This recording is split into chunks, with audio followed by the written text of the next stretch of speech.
All right, so I just told you guys about how the unders were the play in the first week. I think there are a couple of spots where unders are going to be the play in week 2. So for me, I'm going to go the Commanders and the Broncos. Washington and Denver under 39 here. You've got two great defenses squaring off and two offenses that have been very, very mediocre. You've got to remember that Sam Howell is still basically in the rookie class. He's not technically a rookie, but what has he played? A total of 2 NFL starts in his career? Yeah, that guy's a rookie, and you can tell by some of his plays on the field. He has trouble hanging on to the football at times. And plus, you look at these two defenses, they have not missed a beat starting the season. If you look at Denver, started the season with a 17-16 win over the Raiders, limited Josh Jacobs, who led the league in rushing last season, to just 48 yards on the ground. Meanwhile, the Commanders only gave up 13 first downs, and Pro Football Focus rated their defense as the 4th best overall performance in the league in week 1. So this one opened at 41.5, been bet down since. I'm going to hit the under between the Broncos and the Commanders. God, I love that pick. I said that was my favorite pick of the week a few days ago, and I didn't play it today. Dumb. Jenkins, so dumb. How did I miss that? That's my favorite play on the board. God, great call, Chelsa. Kickoff, 4:25 on Sunday in the Mile High City. Pick six. Pick six. All right, here we go. Oh, overreaction time from week 1. Oh, the Bills were so bad against the Jets. They lost to the Jets. Oh, Josh Allen, he turned over the football 4 times. Oh, they lost to Zach Wilson. Guys, it's week frickin' 1. Even Tampa got a win last Sunday. Here's the deal. Vegas is begging you, please bet the Raiders. This is too high. Buffalo lost in week 1. They're throwing out this point spread, hoping you will take the bait. I'm not doing it. I'm not a take the bait guy. I do my own thing. Raiders go out across the country. Bills home opener. They have to face a Vegas secondary, 4th worst in the NFL last season. Josh Allen has a field day, responds after a troublesome week 1, airs it out, scores a ton of points in week 2. Lay the points with the Bills. Buffalo -8.5. So let's get to it. Some of your favorite prop plays of the week. Let's start with the Bills and Raiders game. Who are you targeting here? Let's take a look at James Cook. Line opened up at 47.5. I think it's about 50.5 right now on his rushing yards. Cook played 60% of the snaps in week 1, 12 carries against what I feel is the best defense in the league. There was still some explosion there. He was able to cut to the edge. He was able to get upfield. Looked eerily similar to DeAndre Swift last night. I think this is going to be the redemption game for Buffalo. It's their home opener. They're getting the Raiders. I think the spread's at, I want to guess, 8.5 right now. Let's get a blowout. Let's get Cook to that 14 carry range. And the Raiders gave up 4.3 yards per carry last week. Cook's career average, 5.5 yards per carry. Let's meet somewhere in the middle, around 4.5, 4.7. I do think he hits this pretty easily, getting that 57, 58 number. And I noticed last week Josh Allen hurt his wrist on his non-throwing hand on a third quarter running for a first down. Would not be shocked if that limited some of his rush attempts this week against the Raiders. And if you're into some juicy odds, Cook's alt line on rushing, 75-plus yards is plus 290. So rolling with Cook on the rushing yards this week. Let me tell you a little story about Wyoming. First of all, I love Wyoming. I don't know why. I like their school. I like the doo-doo brown and yellow colors they wear. I went to Wyoming one time. I spent the night in Cheyenne one night when I was driving to Boise, when I worked in Boise, Idaho for 6 months. And my hand to God, I watched the local sports guy because I wanted to see what they were covering. They led with barrel roping. It was incredible. I was mouth agape. Like, you're leading with rodeo? That's the lead story? True.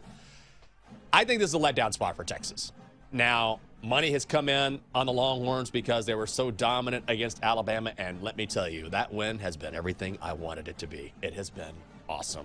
Love it. However, this is a little sandwich spot because who does Texas play next week? They begin Big 12 play in Waco against Baylor. Wyoming head coach Craig Bohl has already said, he said this at his press conference, I don't like Texas. Buddy, I don't care. But a lot of the roster, you talk about motivation, I believe there are 22 Texas players on the Wyoming roster. They actually do a really good job of recruiting the state and not getting necessarily the top-tier guys, but these guys will come back into Austin wanting to put on a good show. They've done a good job. And I'll tell you something, they might cover the spread, but they ain't winning this thing because you might be Cowboys, but let me tell you something. You're coming to Austin, you're going to get the horn. Bebo's going to be waiting on you.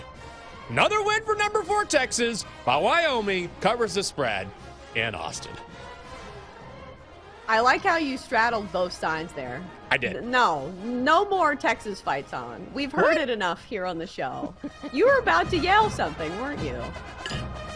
Dun, dun, dun, dun, Go dun. to hell, Oklahoma. Is that how Yes, it goes? Chelsa, you nailed it. From now on, instead of me yelling, I want you to just kind of say what you think it should be, or what you've heard me yell. Go to hell, Oklahoma. Oh, I don't like you, TCU. Oh, You're not my what favorite, shade of orange Houston. is this? Exactly. Yeah, I just think at the end of the day, Texas. Look, and if Texas leads big, what's going to happen? They pull out their starters. They get them ready for Big 12 play next week. I think it's going to be a backdoor cover as well. Yeah, it is a big number. If you want to watch it, 8 Eastern in Austin between the Cowboys and the Longhorns. Pick six. Pick six. All right, we saved our best for last because we've talked about beat writer specials, we have talked about buy low situations, but we haven't talked about games that are personal. This game is absolutely personal for Colorado. I'm sure you've seen this quote from Colorado State head coach Jay Norvell. When I talk to adults, I take my hat and glasses off. Wonder who that's a shot at. And hell hath no fury like a Colorado team that is looking to prove the doubters wrong. They've already done it 2 games this season, and it's not just smack talk. It is backed by a high-powered offense. I talked about Nebraska and how good their defense was. Well, Shedeur Sanders and company had the cheat code for that because they made some highlight reel-worthy plays to pick up some big chunk yardages and ultimately win that game by a wide margin. So I think we see the same thing here. Colorado going to run up the score. Everybody and their mom is going to be on this play, but I don't care. I'm a mom. I'm on this play too. So I'll take Colorado minus 23.5 at home. Let's go, Coach Prime. Do you think the fact that they have probably been celebrating a division title is a reason to maybe not play the Braves tonight? Or do you think it doesn't matter? Even if the Braves are hungover, they get the job done in Miami, I should say. Do you think this is an actual angle? No, you can't use that angle much. You can use it sometimes in baseball, but not right now in this particular case. Day after, you have to be careful, of course. And also, I mean, the way that the line is usually constructed is that way.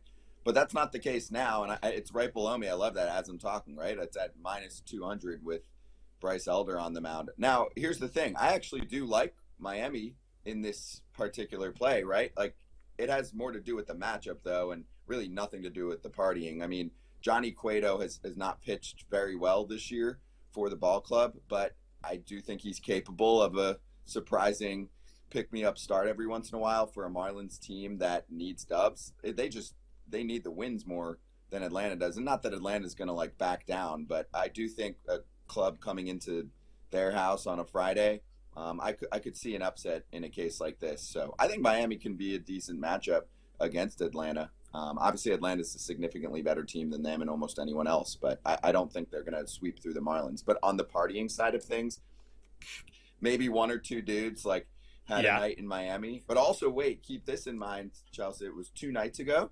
So for them, most of them did, have some drinks in the clubhouse, maybe go out a little bit after that, and then the next day, no way. I mean, most of these dudes do not go out anymore, especially during the season.